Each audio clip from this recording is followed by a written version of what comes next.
पवित्र लोगों का झुंड है, प्रभु यीशु मसीह का दुल्हन है और यीशु मसीह का शरीर है, द बॉडी ऑफ क्राइस्ट। और पिता परमेश्वर का घर है, पिता परमेश्वर का परिवार घराना है।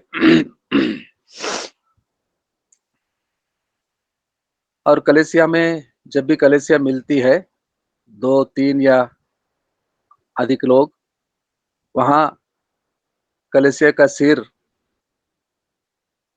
यीशु मसीह का उपस्थिति होता है और वहाँ आराधना होती है, आराधना करते हैं, गीतों को गाते हैं, वचनों को पढ़ते हैं, गवाही देते हैं, संदेश को, परमेश्वर का इच्छा को जानने के लिए सुनते हैं स्वर्गलोक से। The worship, praise and worship is one part. आराधना करते हैं, मिलते हैं, प्रभु के वचनों को पढ़ते हैं, मानते हैं, रोटी तोड़ते हैं, यीशु के प्रभु भोजन करते हैं। ये सब एक पार्ट होता है। दूसरा पार्ट, अपने आप से उसी तरह प्रेम रखे जैसे हम प्रभु यीशु से करते हैं, परमेश्वर से। कलीसिया में एक दूसरे के लिए वैसा ही सुधि लेते हैं, प्रार्थना करते हैं, उनके लिए प्यार करते हैं, सहायता मदद करते हैं। और तीसरा भी वेरी इंपॉर्टेंट पार्ट है, कलीसिया जैसे कि जीवित परमेश्वर का घर है, तो कलीसिया भी जीवित होती है। The church is living church, मरे हुए लोगों का नहीं। ये जीवित परमेश्वर का घर है, तो हम भी जी रहे हैं आत्मा द्वारा, आत्मा के अनुसार।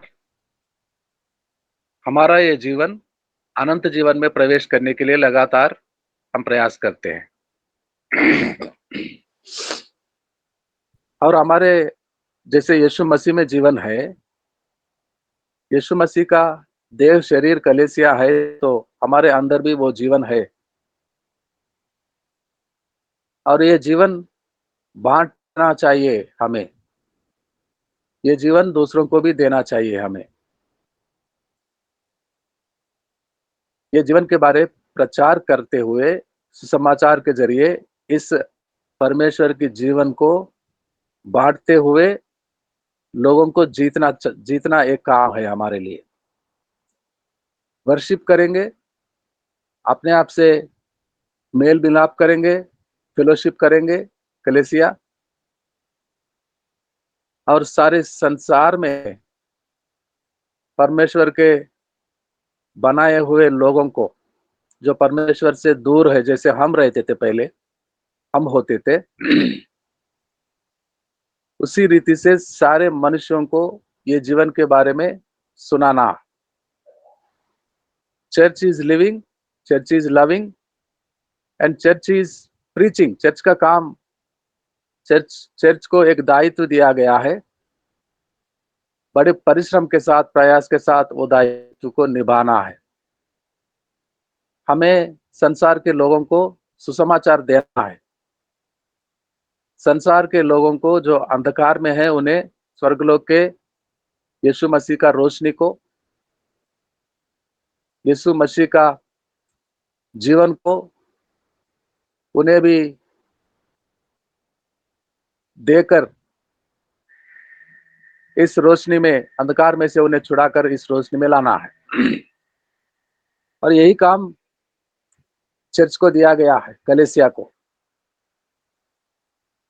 और ये काम करने के लिए हमें अपने आप को तैयारी करनी चाहिए। हमारी तैयारी, हमारी तैयारी अंधकार वाले जी रहे हैं, नाश होने वाले, इतना आसान से नहीं ला सकेंगे हमें उन्हें। हमको उनको लाने के लिए एक युद्ध करना है हमें। अपने ताबू में, अपने काबू में रखकर विरोधी, हमारा दुश्मन इतना आसान से नहीं छोड़ेगा उन्हें। मूसा हारून को कहा गया, फिरौन के सामने जाके खड़ा रहो और मैं जो बातें देता हूं वही बातें सुनाओ। तुम हारून से सुनाओ और हारून फिरौन से सुनाएगा। कहो कि मेरे प्रजा को जाने दो। नहीं छोड़ेगा वो, इतना आसानी से नहीं छोड़ेगा। और मैं बड़े चिन्ह और चमत्कार के साथ मैं अपने आप को साबित करूंगा और वो जाने कि मैं यहोवा हूं, मैं परमेश्वर हूं, सर्वशक्तिमान परमेश्वर हूं, ये जाने वो। और वो तब तक नहीं जाने तब तक मैं बड़े चिन्हों के साथ, चमत्कारों के साथ मैं वहां काम करूंगा। वो अपना लकड़ी को जमीन पे डाला तो अजगर बन गया।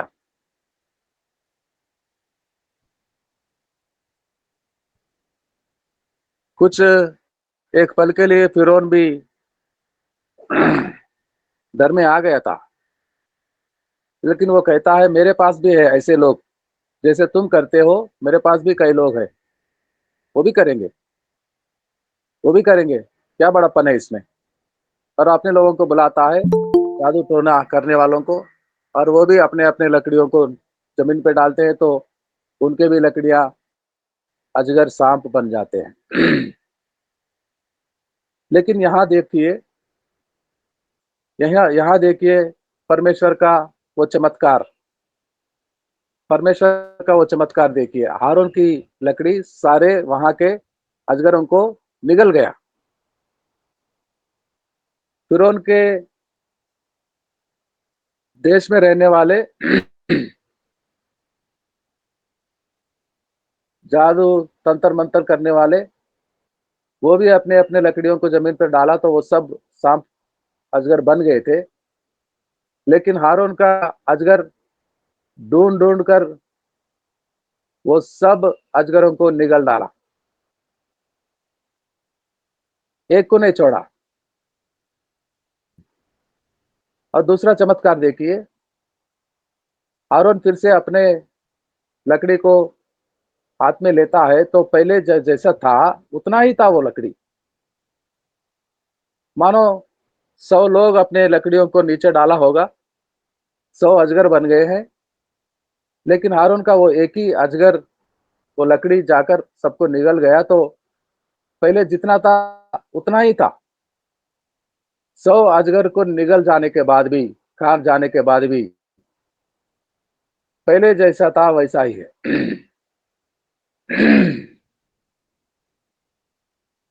और परमेश्वर अपने दासों को शक्ति दी।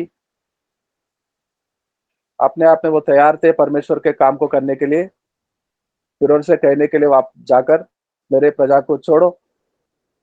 और इतना आसानी से छोड़ता नहीं, छोड़ता था वो, कठिन बन गया।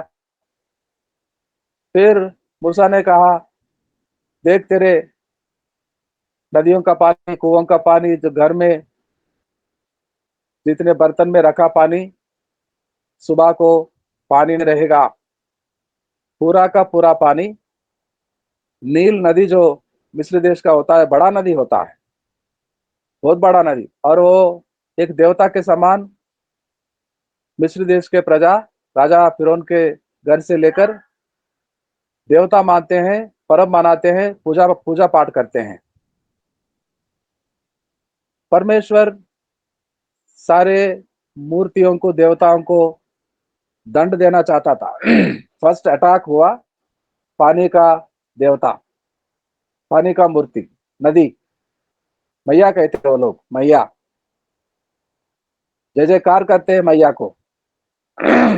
अब वो मैया पर वार किया, सारा पानी लहू बन गया।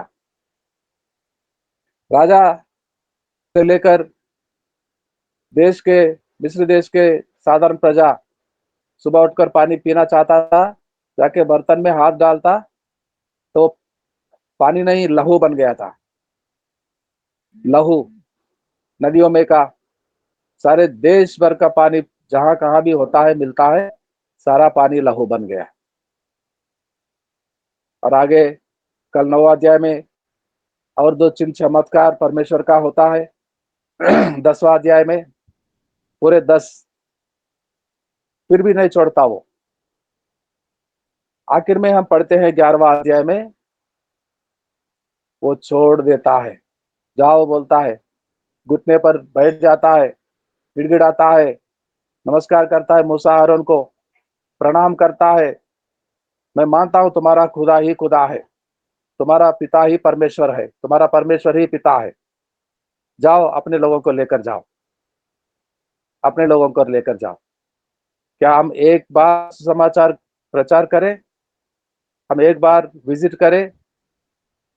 कितना परिश्रम करना पड़ता है। अभी पास्टर सुभाष जी को, सरोजनी जी को, वो हिंदू बहन को मनाने के लिए कितना प्रार्थना करता है, करेंगे ये लोग। अगर हो सके तो उपवास भी करेंगे, प्रार्थना में बैठेंगे, तब जाकर हिंदू बहन को वापस ला सकते हैं। अपने आप को तैयार करना है कलेसिया। आप फिट हो जाइए। संजय गुप्ता। तो कलेसिया का दायित्व है, काम है, सारे धरती के कोने कोने पर जाओ, अनलिमिटेड है। सुसमाचार का एरिया अनलिमिटेड है। हमारे गांव से शुरू करते हैं, यरूशलेम से पूरा यहूदिया में सुसमाचार प्रचार करते हैं कलेसिया, फिर गलील में जाते हैं, फिर नजरेत शहर के द्वार से लेकर सीरिया को जाते हैं, सीरिया से स्पेन जाते हैं, स्पेन से लीबिया जाते हैं, जहां 2 दिन पहले बड़ी बाढ़ आया है, वहां पर हजारों लोगों का मृत्यु हो गया है। अभी सारे शहर, सारे देश वहां के पानी पानी में डूबा हुआ है। लीबिया में, लीबिया से होकर अफ्रीका में प्रवेश करते हैं, दमस्कस सीरिया से लेकर यूरोप यूरोप में प्रवेश करते हैं, और आसिया में आते हैं हमारे पास, और सारी दुनिया को सुसमाचार सुनाता है कलेसिया। सारे दुनिया में जाने के लिए, संसार में जाने के लिए, जगत के कोने कोने में जाने के लिए, धरती के कोने कोने में जाने के लिए, जगत के अंत तक सुसमाचार सुनाना है हमें। भारत वाले नेपाल, नेपाल वाले भारत, भूटान, बांग्लादेश, देश विदेशों में जाते हैं और समाचार प्रचार करना, ये काम,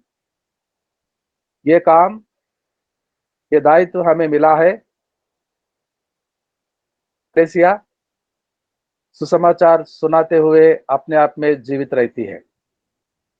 the church is living and the church is evangelical church. हमें दुनिया को सुसमाचार से भरना है, दुनिया को सुसमाचार सुनाना है। सब लोग जाने कि यीशु मसीह परमेश्वर का एकलौता पुत्र, वो अपने आप को बलिदान चढ़ाकर, अपना पवित्र लहू बहाकर सारे मनुष्यों का पापों को क्षमा किया, सारे मनुष्यों का पाप श्राप को अपने पर लिया। ये हर किसी व्यक्ति जानना चाहिए, सुनना चाहिए। यीशु मसीह ने कहा था चेलों से, मत्ती सुसमाचार अध्याय 24 का 34, मैथ्यूज चैप्टर 24 एंड वर्स 34, मत्ती सुसमाचार अध्याय 24 और वचन 34। पढ़िए कोई भाई या मैं बहन। तुमसे सच सच कहता हूं कि जब जब तक ये सब बातें पूरी न हो ले, तब इन पीढ़ी का अंत नहीं होगा। और इस राज्य के सुसमाचार, उस वचन को पढ़िए राम इकबाल राव जी। जी, इस राज्य का सुसमाचार सुनाया जाएगा। जी 24 का 34 बोल रहे हैं ना सर? 33 भी पढ़िए, 33। 33 इसी रीति से जब तुम इन सब बातों को देखो तो जान लो कि वह निकट है, वरन द्वार ही पर है। और मैं तुमसे सच सच कहता हूं कि जब ये बातें सब बातें पूरी न हो ले तब तक इस पीढ़ी का अंत नहीं होगा। ये बातें यीशु मसीह का सुसमाचार, यीशु मसीह का पवित्र जन्मा, यीशु मसीह का पवित्र जीवन और यीशु मसीह का वो बलिदान, क्रूस की कथा सुनाया नहीं जाएगा, ये बातें पूरे नहीं होंगे तो अंत नहीं होगा। कलीसिया हमेशा इंतजार में होता है कि मसीह वापस आ जाए और अपने आप को तैयारी करता है। हम बोलते हैं, सिखाते हैं हमारे बच्चों को, विश्वासी लोगों को, कि यीशु मसीह वादा करके गया है, वापस आएगा। वादे का पक्का है, बोल के गया तो आएगा। तो हम अपने आप को तैयार रखें। कलीसिया प्रकाशित वाक्यों का आखिरी अध्याय में पढ़ते हैं, आखिरी पन्ने में कलीसिया कहती है, प्रभु तू जल्दी आ। पवित्र आत्मा कहता है, प्रभु तू जल्दी आ। कलीसिया भी कहती है, तू जल्दी आ। कलीसिया हमेशा चाहता है कि प्रभु वापस आए, उसका मालिक, उसका वर, उसका दूल्हा वापस आए। दुल्हन हमेशा अपने दूल्हे के लिए इंतजार में रहती है। वो चाहती है कि उसका दूल्हा आ जाए। ऐसा कोई दुल्हन है दुनिया में कि उसका होने वाला पति उसके पास नहीं आए, वापस नहीं आए, उसे मिलने नहीं आए, उसको लेने नहीं आए? और उसी समान कलीसिया चाहती है उसका दूल्हा आ जाए, उसका राजा, उसका मालिक, उसका पति आ जाए। यीशु कहता है, मैं आऊंगा, लेकिन मेरे आने से पहले ये जो मेरा काम मैं सौंप कर जा रहा हूं, ये पूरा होना है। मत्ती सुसमाचार आप सब जानते हैं, आप सब जानते हैं, आपको याद भी है उस महान आज्ञा, मत्ती का 28 का 18 से 20। दुनिया के कोने कोने पर जाओ और सारे लोगों को मेरे सुसमाचार को सुनाओ और सब लोगों को मेरे चेले बनाओ। ये कहकर गया था कलीसिया को,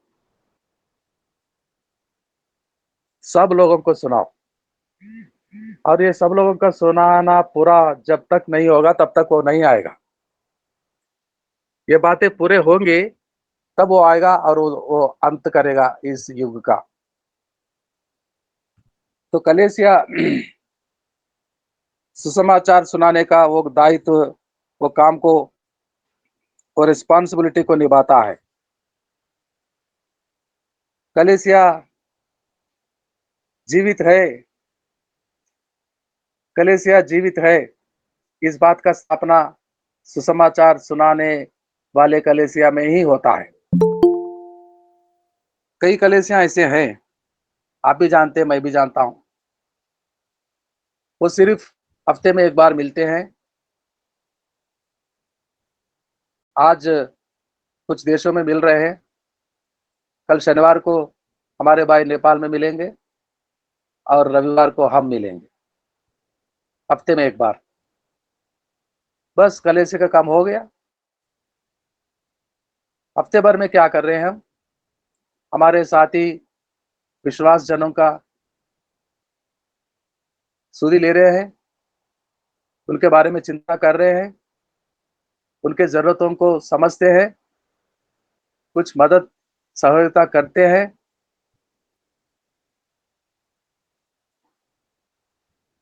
हफ्ते में एक बार मिलना कलीसिया समझते हैं कुछ लोग, बड़े बड़े कलीसिया हैं, मैं जानता हूं।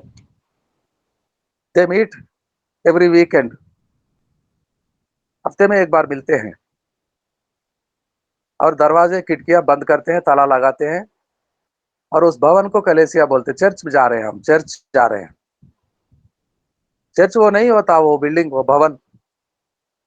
चर्च वो होता है उस भवन में मिलने वाले लोग।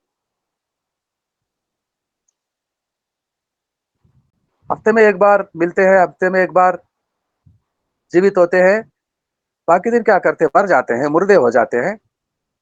बाकी दिन चार दीवार और ऊपर छत, दरवाजा, खिड़की, और अंदर वो सामान बैठने का, कुर्सियां, table, sound system, mic system. ये चर्च नहीं होता।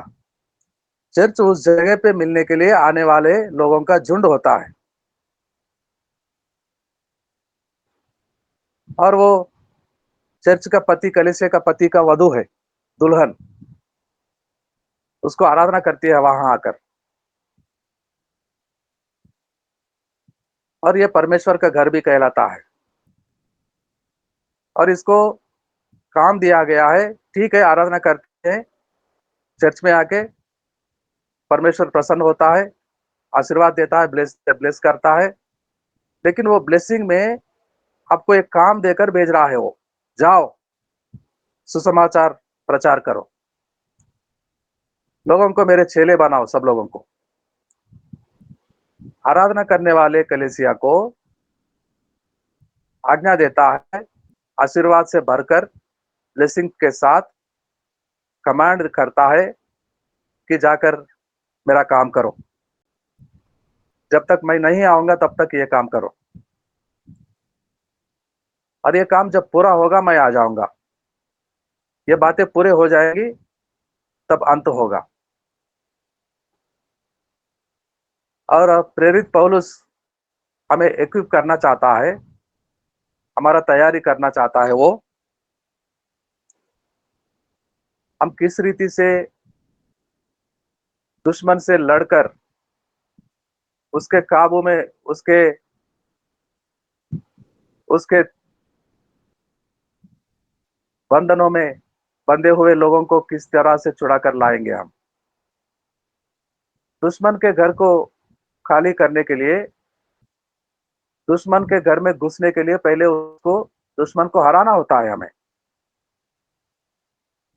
दुश्मन दुश्मन जब हार जाएगा तो मैं उसके घर में जा सकता हूँ, घुस सकता हूँ, और वहां के लोगों को छुड़ाकर ला सकता हूँ। दुश्मन कड़ा है, और वो भी ताकतवर है। वो गुलियात है, बड़े बड़ा पहाड़ के समान है वो। और बच्चा, नौजवान लड़का दाऊद उसके सामने कुछ भी नहीं है। लेकिन दाऊद को परमेश्वर की आज्ञा है, परमेश्वर पर भरोसा है, दाऊद जरूर उसको हराएगा, जरूर उसको हराएगा। और हमें इक्विप करता है, तैयारी करता है, हथियार देता है, और कहता है तैयारी रहो, दुश्मन को हराओ, और परमेश्वर के काम को करो। एफेसियों की पत्री 6 का 10 से आगे पढ़ेंगे। एफेसियों की पत्री अध्याय 6 और वचन 10 से लेकर आगे।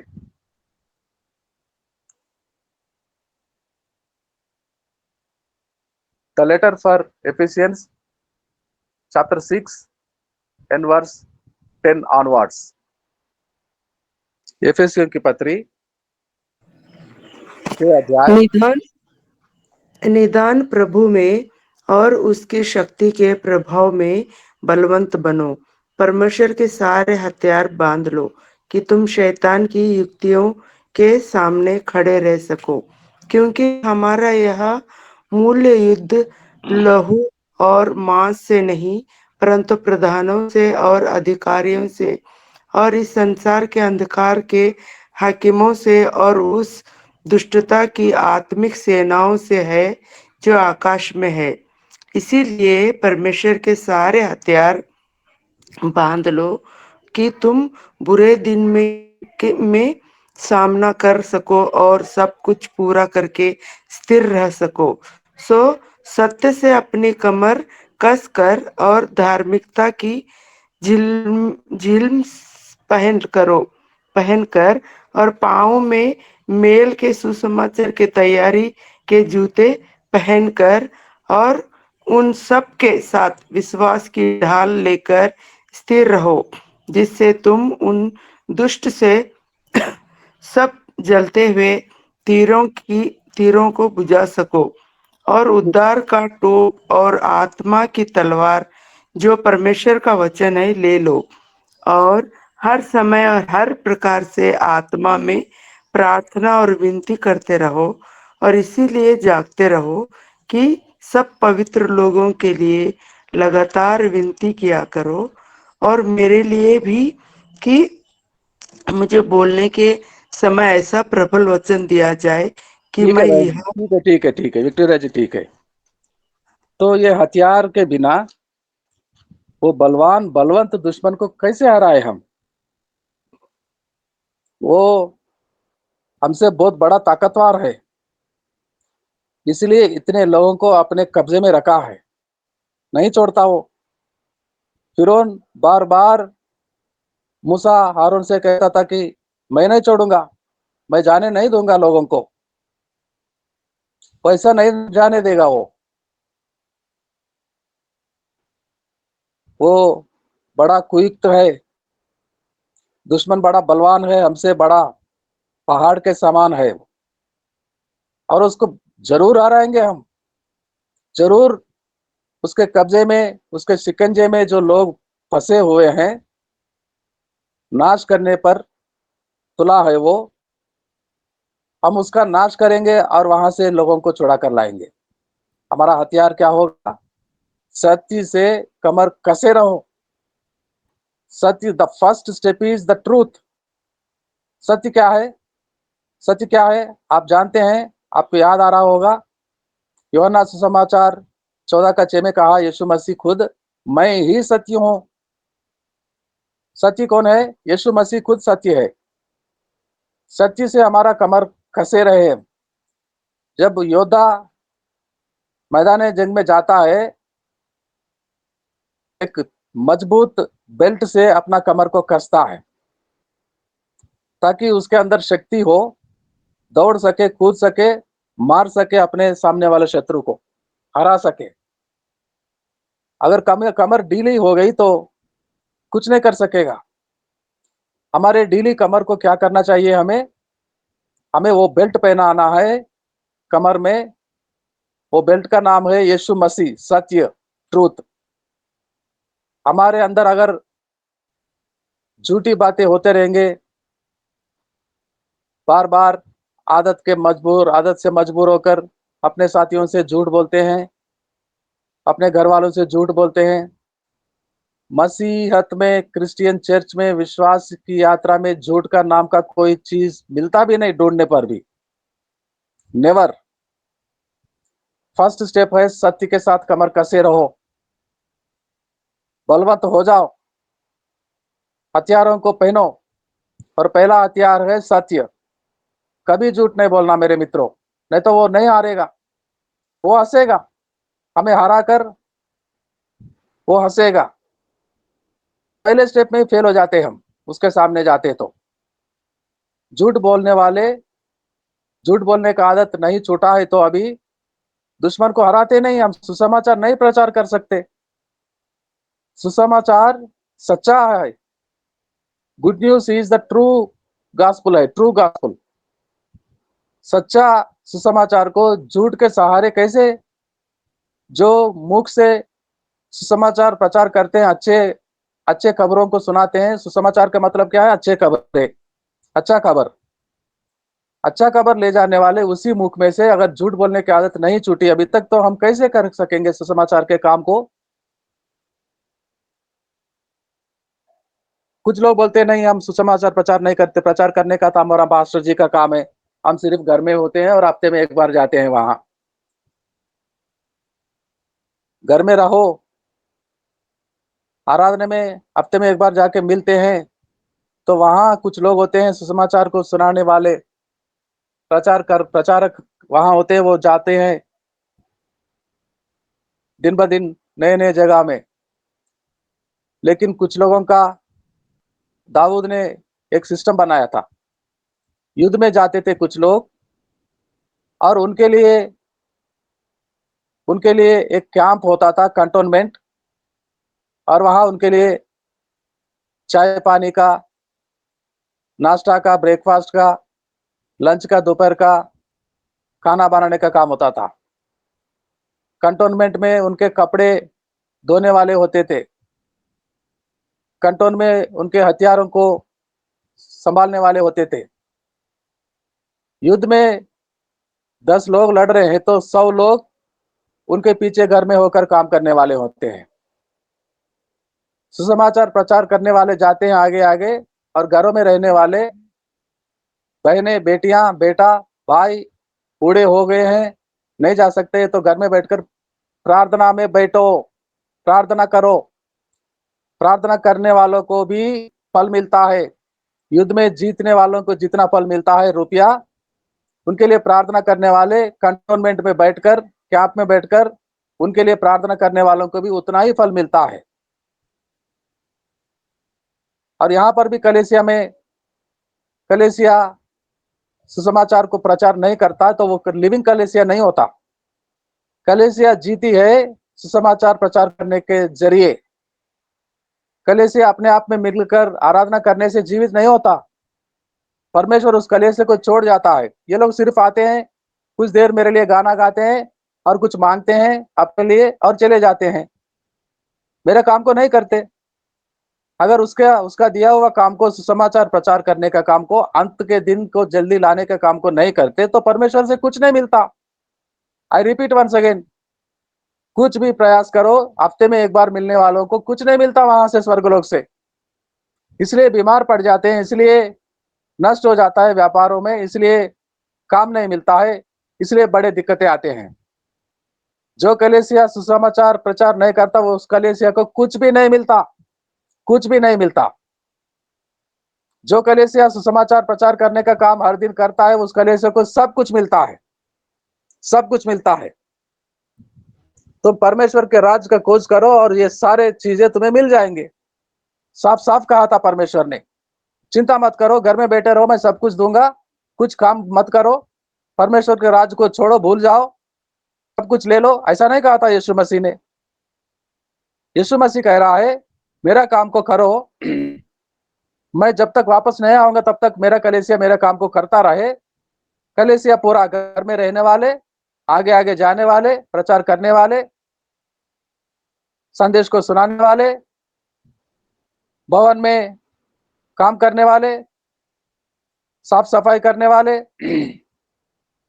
वॉशरूम को पानी से धोने वाले, हर काम जो कलेसिया करता है, सुसमाचार सुनाने वालों के लिए प्रार्थना करने वाले। पौलुस कहता है, जो बहन पढ़ रही थी, मेरे लिए भी प्रार्थना करो, मेरे लिए प्रार्थना करो कि मैं खड़ा हो जाऊं और मैं परमेश्वर के बातों को, संदेश को, वचनों को सुना सकूं।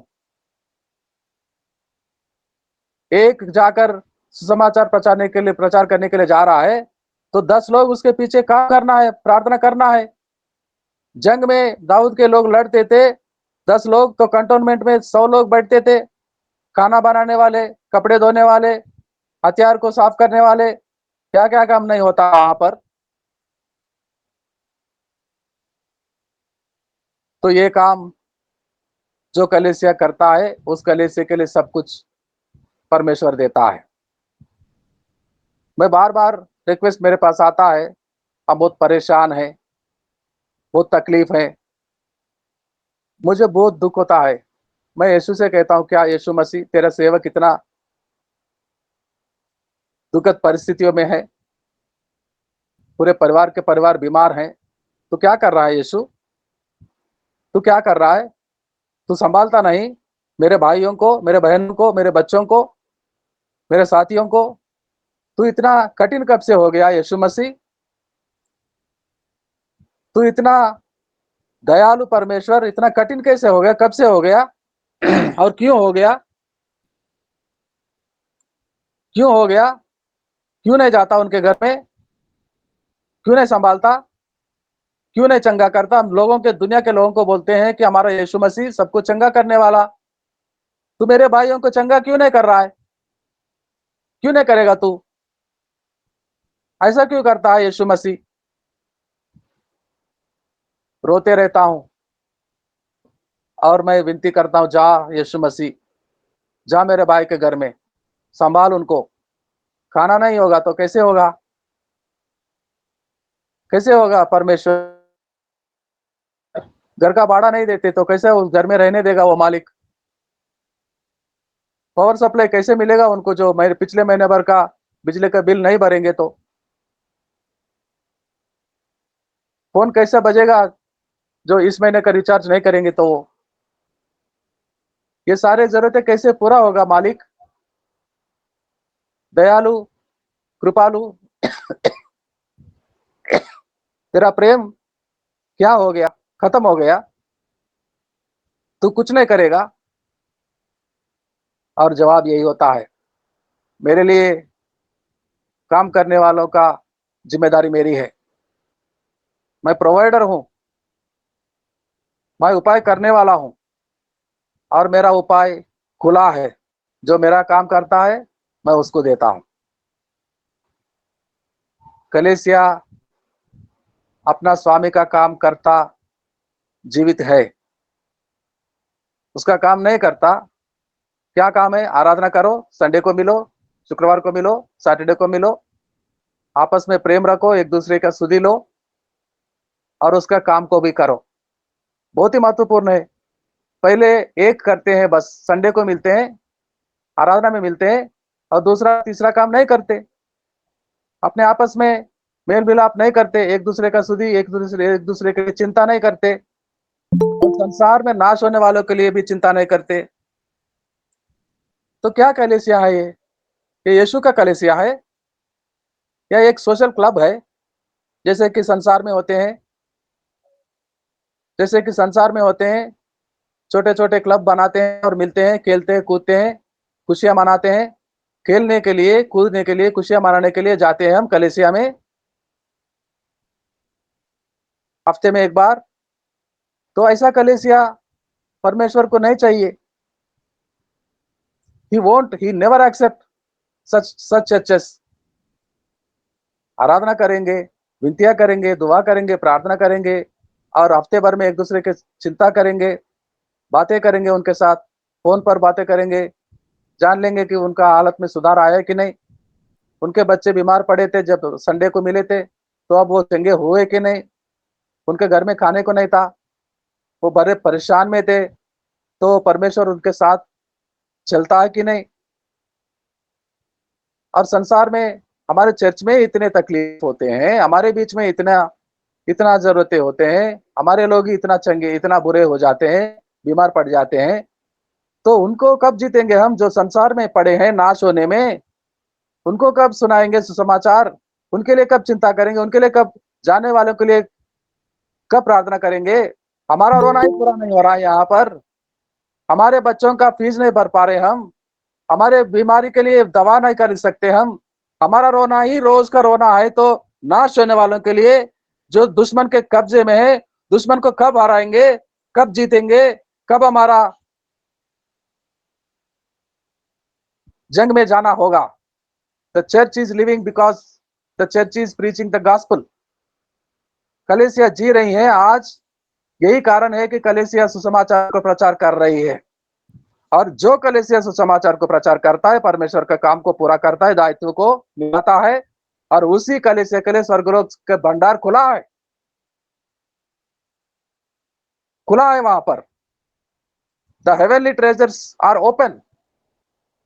और वो बड़े दयालु परमेश्वर देना चाहता है और दे रहा है। हर रोज मिल रहा है कुछ लोगों को और कई लोगों को नहीं मिल रहा है वहां से कुछ। क्यों? मिलने वालों को क्यों मिल रहा है, नहीं मिलने वालों को क्यों नहीं मिल रहा है? ये फर्क को जो पहचानता है कलीसिया में, आज वो अपने आप में रिपेंट होते हैं और कहते हैं कि परमेश्वर, मैं जाने से दुर्बल हूं, नहीं जा सकता, तो मैं प्रार्थना कर सकता हूं। सुबह का चाय पीने का रोक देता हूं, ब्रेकफास्ट रोक देता हूं। उपवास करने में बहुत तरीके होते हैं। उपवास करने में दोपहर का खाना उपवास करो, छोड़ो और बैठ जाओ, फोन बंद करो, सिर्फ प्रार्थना करो। नाश होने वालों को बचाने के लिए जा रहे हैं हमारे चर्च के कलीसिया के प्रचारक, हमारे देश में, हमारे पड़ोसी देश में जो प्रयास के साथ जा रहे हैं। परमेश्वर उनके साथ तू जा। मैं नहीं जा सकता हूं, लेकिन मेरा प्रार्थना तेरे साथ है, मेरा प्रार्थना उनके साथ है। वो जीते, दुश्मन को हराए और वो वहां पर नाश होने वालों को बचा कर लाए। ये आदत होनी चाहिए हर दिन। नाश्ता हर दिन करते हैं कि नहीं? चाय काफी पीते हैं कि नहीं हर दिन? प्रार्थना क्यों नहीं करते? ये वारफेयर में प्रवेश क्यों नहीं करते? ये जंग में, सुसमाचार के जंग में परमेश्वर के आत्मा के साथ क्यों नहीं आते? और हथियार को क्यों नहीं पहनते? बिना हथियार पहने, बिना जंग करे, बिना प्रार्थना करे सब कुछ चाहिए। इतना स्वार्थी बन गए, इतना आलसी बन गए हैं। कलीसिया आलसी नहीं होता है। कलीसिया अपने आप में प्रिपेयर करता है, तैयार में होता है, तैयारी में होता है हमेशा। और तभी अंत होगा, तभी हमारा मालिक आएगा। लोग कहते हैं बाप दादाओं के जमाने से सुनते यीशु मसीह आएगा आएगा आएगा, क्यों नहीं आया? क्यों नहीं आया? आप जानते हैं हमारे देश में अभी तक कितने लोग हैं यीशु मसीह के नाम को भी नहीं सुने? बोलते हैं कि अफ्रीका में है, जंगलों में। अफ्रीका छोड़ो, जंगलों में छोड़ो, हमारे देश में कितने लोग हैं? हमारे यूपी में कितने लोग हैं? हमारे बिहार में कितने लोग हैं? हमारे नेपाल में कितने लोग हैं?